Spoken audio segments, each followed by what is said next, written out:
Gəlin baxaq həyatımıza. Bu günləri bizim daxili varlığımızda Allaha gedən yolda dağlar varmı?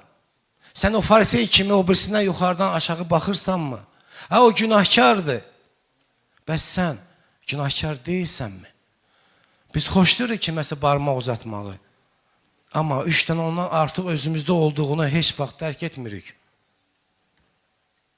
Yaxşı, bu günləri qaranlıq varsa həyatımızda, o yolumuzda işıq yoxdursa, biz hara gedib çıxacaq?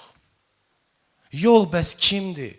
O yolu düzəltmək üçün, o dağları, o təpələri hamar edib, dərəni doldurmaq üçün biz nə etməliyik? Əlbəttə ki, İsa Məsih deyir ki, yol, həqiqət və həyat mənəm.